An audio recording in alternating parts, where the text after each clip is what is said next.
Hello students, welcome you SDS medium online class Bataha. In previous topic we have discussed about cell wall. Now today we have discussed about the nucleus. Students, nucleus is a very important part of cell because it is a most essential and most sincere part of the cell. Nucleus को केंद्रक कहते हैं student. केंद्रक का मतलब वही होता है जो सेंटर पर रहे, केंद्र में रहे। जैसे हमारी केंद्र की सरकार सेंटर में है, पूरे स्टेट को गवर्निंग करती है, वैसे ही है।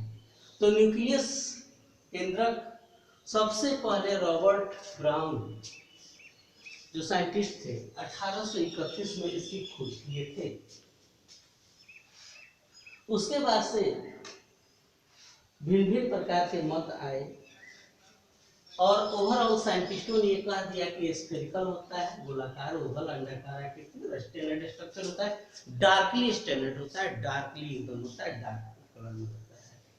उसके बाद से सेल बहुत से तरह के हुए, कुछ बाइन्यूक्लिएट, मल्टीन्यूक्लिएट, यूनिसेलुलर, ये सब चीज़ों के बारे में धीमे धीमे जानकारी मिली और इसके बारे में बताया गया। You have seen in a plant cell that is the phloem, sieve tube is there. तो उसमें भी इस तरह न्यूक्लियस पाए जाते हैं। उसके बाद स्टूडेंट्स बात आती है कि न्यूक्लियस किन किन क्या क्या उसका स्ट्रक्चर फॉर्मेशन में कौन कौन से पार्ट्स हैं।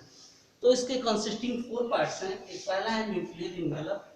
न्यूक्लियर इन्वेलप जो लिफाफे का कार्य करता है। इन्वेलप माने होता है लिफाफा, जिसके आउटर मेम्ब्रेन के बारे में बात करेंगे। तो सराउंडेड 2 लाइकोप्रोटीन, 2 लाइकोप्रोटीन का मेम्ब्रेन होता है और आउटर मेम्ब्रेन में कंटिन्यू होता है एंडोप्लाज्मिक रेटिकुलम और अंदर वाला जो भाग होता है, जो अदर भाग है, वो स्मूथ होता है और उसमें राइबोसोम्स लगे हुए होते हैं और वो राइबोसोम्स किसी का करते हैं, प्रोटीन का निर्माण करते हैं। उसके बाद से एक्सचेंज ऑफ मटेरियल, मतलब बाहरी सब्सटेंस का निकलना, एग्जिट करना, आना, इसमें ये सब कार्य करता है। तो एक्सचेंज ऑफ मटेरियल्स में इसका भी वर्क है और ये इस तरह से न्यूक्लियस का इंपॉर्टेंट भाग है। दूसरा भाग है न्यूक्लियोप्लाज्म और न्यूक्लियर सेल। ये विस्कस फ्लूइड होता है, लिक्विड होता है, जिसमें एंजाइम, प्रोटीन लगे होते हैं, साथ में न्यूक्लियोलस होते हैं, क्रोमेटिन थ्रेड्स लगे होते हैं। और ये सेल जो होता है बेसिकली ये विस्कस होता है और इंक्लूड होता है न्यूक्लियर मेम्ब्रेन से घिरा हुआ होता है, अर्थात न्यूक्लियर मेम्ब्रेन से न्यूक्लियोप्लाज्म घिरा होता है और इसके अंदर विस्कस फ्लूइड होते हैं। स्टूडेंट, उसके बाद बात आती है न्यूक्लियोलस। ये डेंस स्फेरिकल बॉडी है, इसके अंदर डीएनए और आरएनए और प्रोटीन पाए जाते हैं।